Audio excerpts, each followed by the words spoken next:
This is Optimal Living Daily, episode 312, The One Thing Standing Between You and Simplicity, by Courtney Carver of BeMoreWithLess.com, and I'm Justin Malik.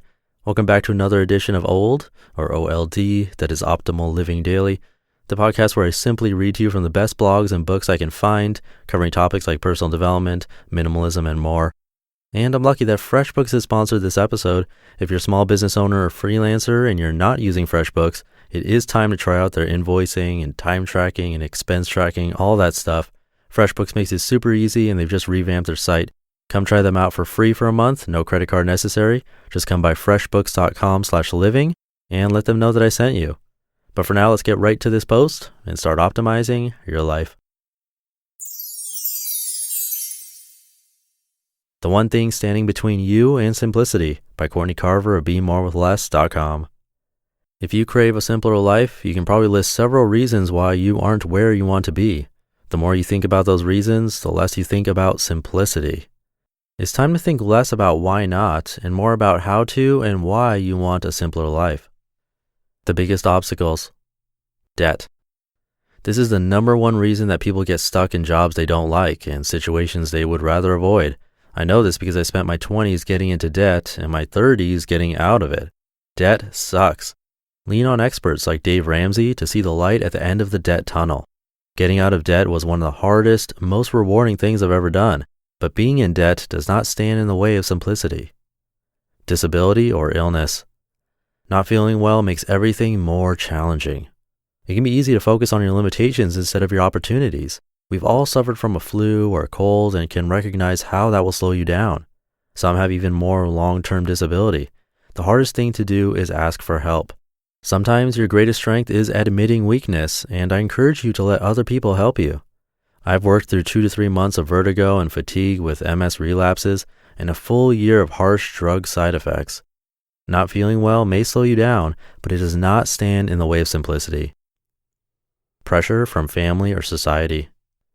If you can let go of wanting to be like anyone else and dump the need to justify your decisions to friends and family, your life will become radically different, even if nothing else changes.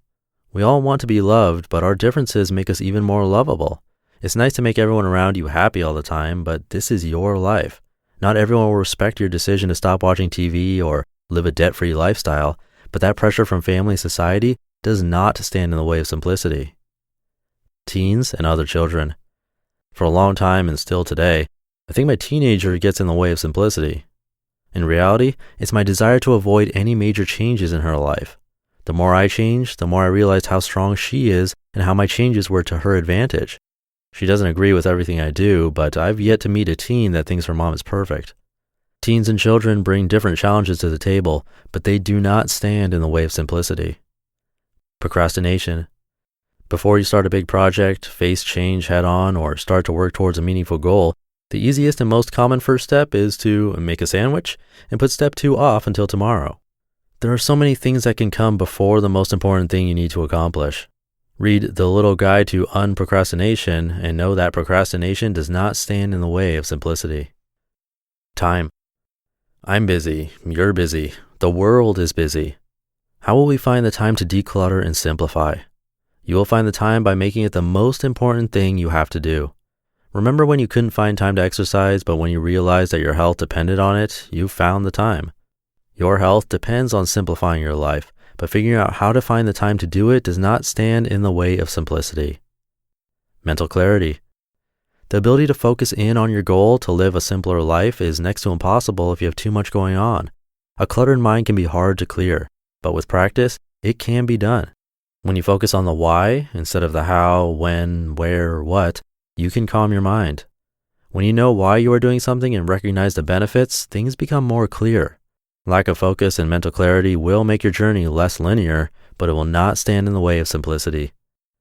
Each of these obstacles were suggested to me on Twitter, and interestingly enough, I have dealt with each at different times in my life. While they are all things that can stand in the way, one person hit the nail on the head when she said, "The only thing standing between me and a simpler life is me." Yes, it's true. The only thing standing between you and simplicity is you. Here's a great example of being confused about what is really standing in the way. I used to think that I couldn't get any work done because people kept calling or emailing me.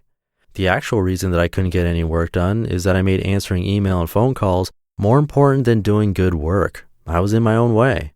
The fact is that simplicity isn't what we really want. We want the side effects of simplicity, like health, time, space, calm, confidence, clarity, location independence, world travel, freedom.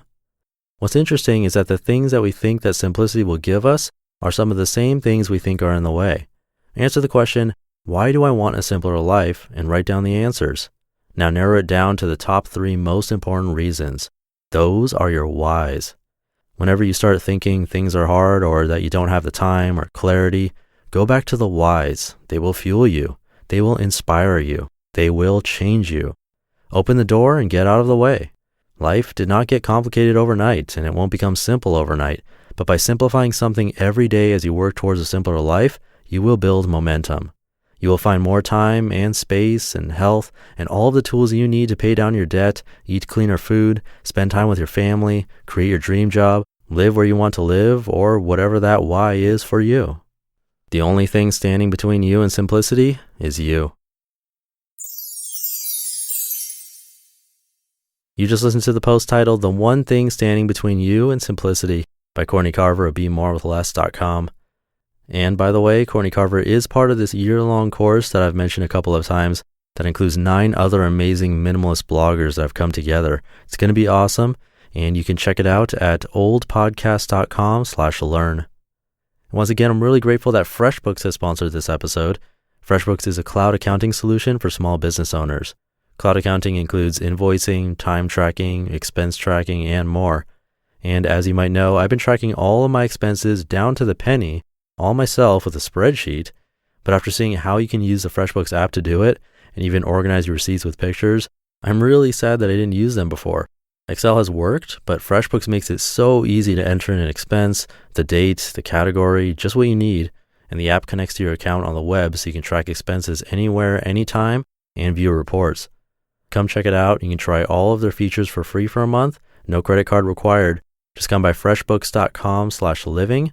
And when they ask you how did you hear about us, put in Optimal Living Daily. And that's it for today. I wish you a phenomenal day, the best it can be, and I'll catch you tomorrow where your optimal life awaits. Hey, this is Dan from the Optimal Finance Daily podcast, which is a lot like this show, except more focused on personal finance. Justin handpicks the best posts he can find from blogs and authors like Ramit Sethi, Mr. Money Mustache, and more, and I read them to you 5 days a week. So if you enjoy this podcast, come on over and subscribe to Optimal Finance Daily too. And together, we'll optimize your financial life. You've been listening to Optimal Living Daily. Be sure to hit the subscribe button to stay up to date on each new episode, and head to oldpodcast.com. That's OLDpodcast.com for a free gift, as well as more actionable tips and resources to help you maximize your potential. Thanks for joining us, and remember, your optimal life awaits.